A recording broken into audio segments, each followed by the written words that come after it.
Every single week it goes by so fast, but it's the Mm. week 5 preview part 1. Cecil Lammey, Sigmund Bloom on the Audible, and it's Buccaneers and it's Falcons. It's Thursday night football, and this one could be a scorcher in that division, Bloom. Let's start on the Buck side.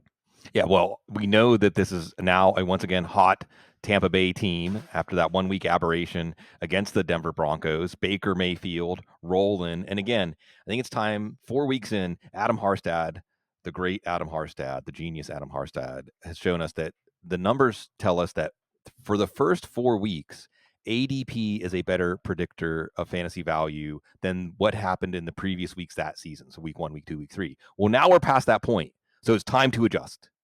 Okay. Baker Mayfield's a quarterback one. This is one of the best offenses in the league. Liam Cohen, he could be a hot name as a head coach sooner or later. You are going to see Mike Evans against AJ Terrell. That's always must-see TV. You're not going to bench Mike Evans because of that, but it's just another reason that Chris Godwin could do something. Like in a deep 32-team league. Sterling Shepard, I just like mentioning that he's back after all the catastrophic injuries he's suffered. That he's back, he's contributing. Cade Otton has put 2 good weeks in a row together. The backfield, a little more of a headache. I think we're going to see this as a true running back by committee. I think even when they ask Todd Bowles, no, you're not going to see Rachaad White or Bucky Irving take over this backfield, which is exactly the way they want it. It's best for this offense, maybe not best for our fantasy team. They're both what the heck flexes. And with Kirk Cousins, what the heck is this? Are we going to see the old Kirk Cousins anytime soon? Yeah, that'd be nice. Then we'll switch to that side. We're going to see more of Bijan Robinson. I complained about it in the recap show. It's like, just more, please. And the Kyle Pitts trade rumors are hot. We'll save that for a different show, but let's talk Atlanta side here. Yeah, with Bijan Robinson, your glass half full take if you have Bijan is, well, he's been banged up. He's been on the injury report, but it's a short week. I don't think this is a week you unleash a player that's been on the injury report. So Tyler Algier remains at what the heck flex. And my take is Algier is playing so well. He's hitting his best case scenario as an NFL player. He's just an undeniable presence in this backfield that should get 30-40% of the touches and the carries. Drake London doing enough to be in your lineup. Darnell Mooney being enough to be in your lineup. And remember, he drew the big pass interference penalty to win the game, set up the game-winning field goal. But Kyle Pitts not on your roster, and I guess Cease, that is your one out if you have Kyle Pitts, that he gets traded somewhere because we see him. I think physically he's not what he was in his rookie year. I think also the Falcons are using him like he's a wide receiver, and he's not. You have to have him out of the 3-point stance or tighter to the formation, match him up with a safety or linebacker. They don't have a will to do that right now. So you should not have a will to have him even on your redraft team. And then again, we're going to get to watch Kirk Cousins, see if he's not looking as old because we were expecting him to elevate this offense. Hasn't happened yet. Has not happened. Next game, well, it's kind of happened, right? New York Jets in Minnesota. It's happened for the Vikings, that's for sure. Sunday, 7:30 a.m. my time. London. So let's get to the Jets first. And how do they get Breece Hall and more Braylon Allen too, right? If Aaron Rodgers, who said on Pat McAfee in a 50-minute interview where AJ Hawk looks like he's in a hostage video because he doesn't say anything, he just sits there and stares. Good job. Yeah, way to go. Getting paid, right? I sit there, I say 5 words a show. But it's Rodgers banged up. So yeah, just lean on Hall and Allen more against the Vikings. You want to slow that offense down. Yeah, and I think it's interrelated, the two sides of the ball here, because the Jets defense needs to slow down the hottest offense in the league, Minnesota, for that to happen.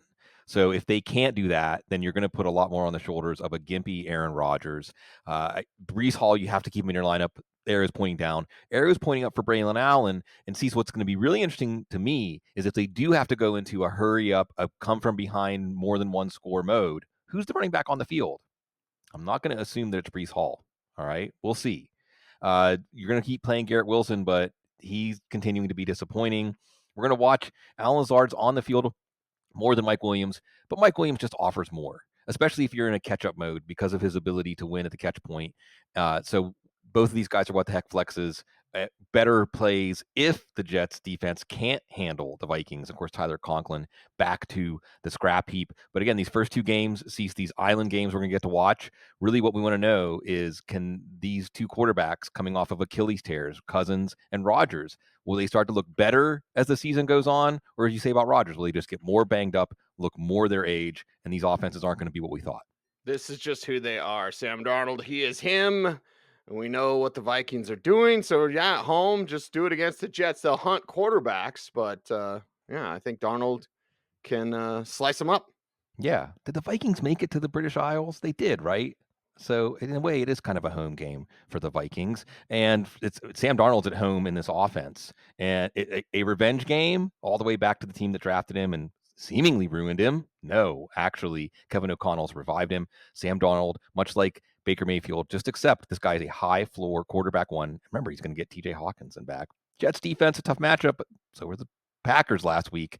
Aaron Jones is rolling. He's a running back one. Congratulations if you drafted him. Justin Jefferson, the best is yet to come. I think defenses are going to get more punished, like you saw Jordan Addison get the touchdown last week and an extra touchdown. Addison belongs in your lineup. And again, you thinking about TJ Hawkinson coming back to this offense, it's going to be tougher and tougher for defenses to slow down an offense that is already rolling. Vikings looking to go 5-0. Cease, I don't think anybody had that on their bingo card. No, nobody had that on their bingo card. And nobody had Andy Dalton turning things around for the Panthers on the road against the Bears. Let's discuss how Dalton's going to put up a fight against Chicago. Yeah, a lot of passing to Deontay Johnson, who's a wide receiver one at this point, and then Xavier Legette. Going to get at least 3 more weeks of him in place of Adam Thielen. He's a wide receiver 3 flex this week. Dalton, we are seeing Jared Goff, Jalen Hurts out this week with a bye, so perhaps that's your bye week. The idea we used to say on the show, Cease, just let the waiver wire be your backup quarterback. Well, if you went into the season with that plan, then your backup for week 5 might well be Andy Dalton. This is his toughest matchup yet this week. This is a defense that is tougher than the defenses that he's seen when he played the Raiders and he played the Bengals. DeAndre Swift, don't think we're going to get a lot of questions about him. Hopefully you didn't drop him. I don't think he made it to shut him down. I hope he didn't. But, we all have our misses. He was not a miss last week and against Carolina. I'm sorry. I'm skipping over to Chicago for some reason. Chuba Hubbard. Both of these running backs have surprised us in recent weeks. And the other thing I'd like to point out at this game, the Bears still hold the Panthers' second-round pick. So you want some extra motivation, Panthers. If you can go into Chicago and win this game, you're going to hurt them by making that pick worth less. Although Panthers fans might say, no, stop winning because we want to get the replacement for Bryce Young next year. Yeah, we want to see who that could possibly be, but we're a ways from that. Let's talk about the Bear side since you jumped over to Swift anyway. Swift, go. Keenan, go. And Caleb, get excited about those wins. It's fine. Yeah, but he's a game manager. That's what they want, right? We knew this going into the season, that they wanted to win with the running game and defense. First 3 weeks, they had the defense. Look like they had no running game. Apparently, Mercedes Lewis, some veterans said, hey, let's make this offense work. And it worked with a lot more DeAndre Swift. And know that Caleb Williams mostly threw to DeAndre Swift last week. So DeAndre Swift is a very strong play. And you've got to play DJ Moore. DJ Moore by himself on the bench, looking sad. Well, man, you signed the contract. Nobody made you sign that contract. You didn't have to stay with the Bears. DJ Moore's probably in your lineup. 4 teams on bye, so you might need to put Keenan Allen or Rome Odunze in. But in that case, you're probably rooting for Andy Dalton or expecting Andy Dalton to make this a more high-scoring game, a game where the Bears can't go into running and defense and play at safe mode. Although Caleb Williams did miss on some deep throws last week, so it was still there. It was still there for bigger plays, but they're just what the heck flexes. I think where this all comes back to, Cease, like you said, Caleb Williams enjoy the wins. Well, if you're a Bears fan, you probably want them to lose in the long haul because Shane Waldron is he the worst offensive coordinator? Nathaniel Hackett's still an offensive coordinator. I don't know. He's one of the worst offensive coordinators. And whatever this Bears offense could be doing, it's not going to do it as long as Waldron is the offensive coordinator. Yeah, I can't wait till the Bears get a new staff and Caleb gets some help on that. And I can't wait to see more Derrick Henry. Bills fans maybe don't ever want to see him again, but yeah. And did Baltimore figure it out? Of course. Yes.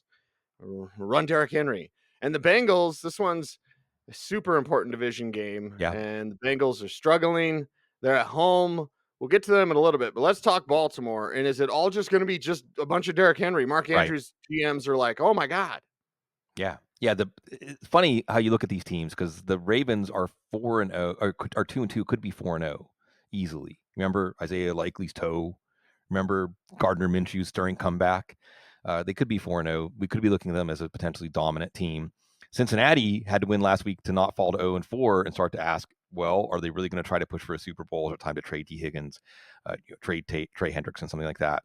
So this is a good showdown. What you're hoping for on the Baltimore side is that the game isn't easy like the last two games. I know Dallas came back in week 3 to make it close at the end, but if it's easy, it's a lot of Derrick Henry and not a lot of passing. You want Joe Burrow and company to do well enough in this game to force the Ravens out of their shell on offense. So Zay Flowers, you're going to play him, but you know what the floor is. It is very low if they have their way, that they being the Ravens running the ball. Same thing with Mark Andrews or even Isaiah Likely as the what the heck tight end. Again, if Sam Laporta is your tight end, if Dallas Goedert is your tight end, then you might be looking to the waiver wire for a tight end here. If someone dropped Isaiah Likely, or maybe you picked up Likely and you're just disappointed.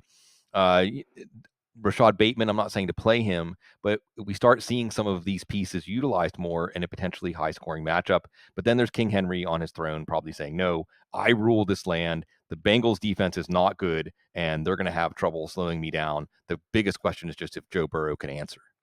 Yeah, can Joe Burrow answer? And who does he answer with? And is the backfield like talking to my buddy Richie yesterday, and he was like, I dropped Chase Brown way too early. It's like, okay, but is that really now figured out? Right. Or is it this like a week to week?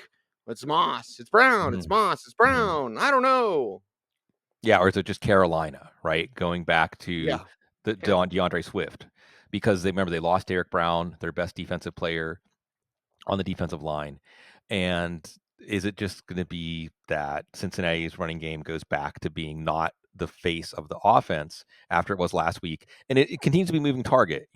We saw Moss and Brown, especially based on ADP, close enough to think it was a 50-50 type backfield. It did not look that way for the first 3 weeks, but it was that way in the fourth week. Will that continue? This is an offense now with T. Higgins back and healthy, with Jamar Chase rounding into form. Andre Yoshevus, and Yoshevus might not have standalone fantasy value right now, but boy, does that help Joe Burrow. Boy, does that help Joe Burrow when your slot receiver is this guy who's fast, who's got length, creates matchup problems. And if teams can take away, if there's matchups that make it harder on Chase and Higgins, now you have Yoshevus. And I'm also going to mention Eric All. I know he ended up at Iowa, transfer portal and all that stuff. He's an Iowa tight end in my heart. All right. Eric All already becoming the starter. You're looking for an answer at tight end this week. You're looking for an answer at tight end on the waiver wire. Eric All's time could be coming. Moss and Brown are both running back 2 flex plays. I don't think you could go away with Brown after the way they're talking about him. Moss still gets a lot of high leverage touches. So in a best case scenario for fantasy, this is a back and forth 35-31 kind of game. But the last 2 teams to face Baltimore, including the Buffalo Bills, could not hang with them.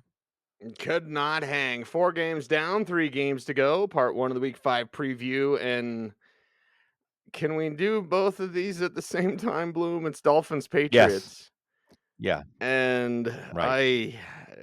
we could do at least a half an hour on just Mike McDaniel, but let's throw it in there. Looks like Tyler Huntley still starting. And then, the Patriots, well, just run it down their throats. The Dolphins really can't do Right. much. So let's discuss both teams in this one. Yeah, and it's very simple on the Miami side. I guess you keep playing Devon Achane because with his speed, any touch could be the one that makes your week, and he's going to get the most touches. Tyreek Hill's thumb is banged up. If you're looking for a reason to bench him with Tyler Huntley at quarterback, that's a good enough reason. That doesn't mean to go to Jalen Waddle. And yeah, you see how much this offense misses Tua Tagovailoa. So can't get back soon enough. The word is he is on track to get back in week 8. So this might be the buy low moment for Tyreek Hill, because if you have Tyreek Hill, again, you're probably putting on your bench. Drake May, we're hearing murmurs, the team saying, we think he's ready. The players, we think he's ready. But probably still wisest to not throw him out there until some things get figured out, because it seems like the Patriots offense is going in the wrong direction. The offensive line quality is going in the wrong direction. Ramondre Stevenson, fumbling, wrong direction. If it was a decent offense, we'd say pick up Antonio Gibson because he actually had some explosive plays. If you're looking for explosive plays in this offense, he's the only one providing them. But no, Kendrick Bourne's going to be coming back soon, complicating things. Jalen Polk is starting to do more. This isn't a good offense.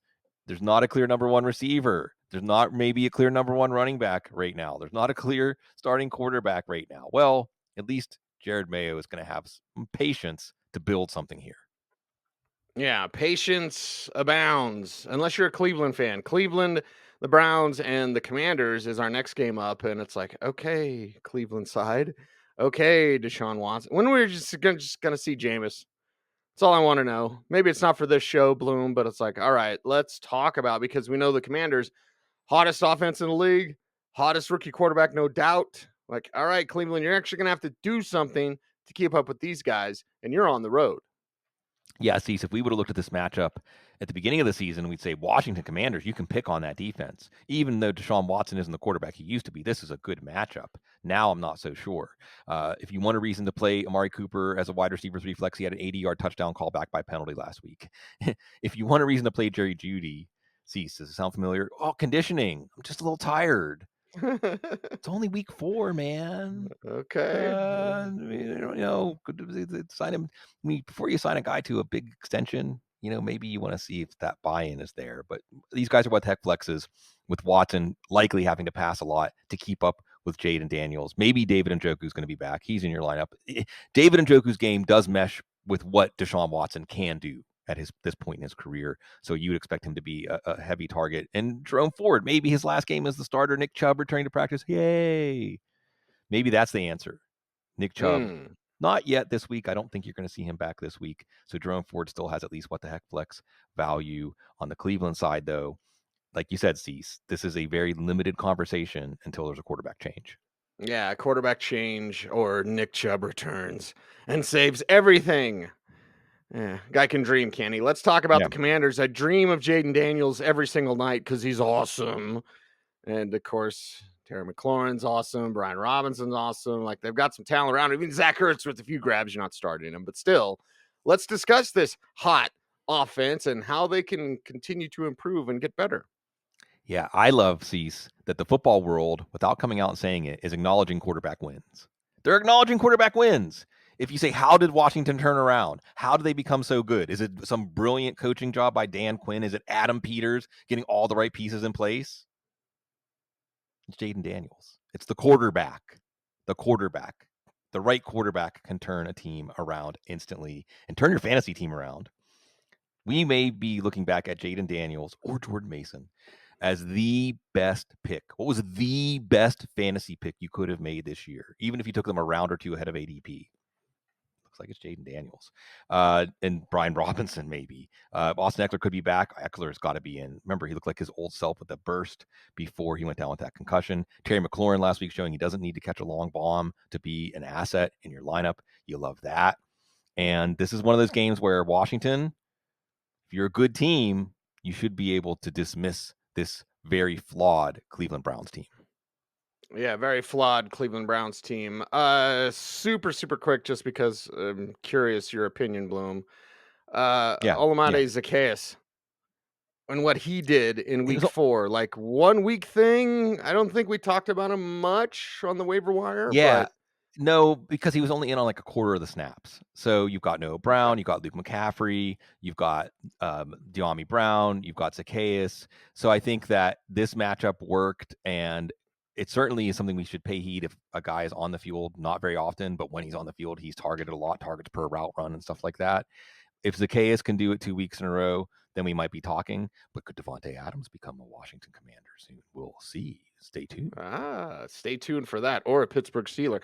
Indy and Jacksonville up next. Anthony Richardson may play.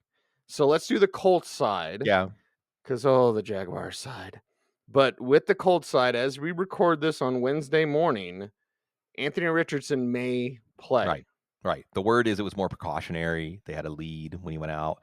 Also, Joe Flacco is one of the better backup quarterbacks. So the good news is Josh Downs is a fundamental, foundational piece of this passing game. Play him no matter who the quarterback is. We already know he has good chemistry with Anthony Richardson. And Michael Pittman had 2 big plays before Richardson went out. Richardson actually was improving as a passer last week before he went out. That's the good news. So I think you're going to play Pittman and Downs either way. You might feel a little better about them if Flacco's the quarterback. The bigger question might be, is Jonathan Taylor going to play? Another mild high ankle sprain. Love those mild high ankle sprains. It's one thing if you're Justin Herbert with a mild high ankle sprain and a quarterback with the mobility you have to display in the pocket. It's another thing when you're a running back. I would say if you have Taylor, you probably kind of hope he sits for this one, because the last thing you want is for him to aggravate this injury. So we may see Trey Sermon Matt Waldman favorite.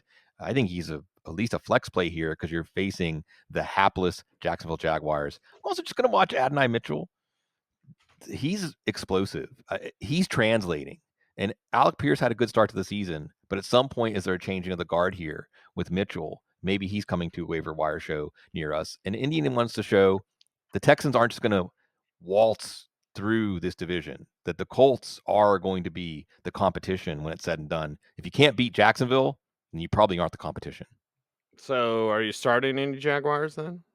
Brian Thomas Jr.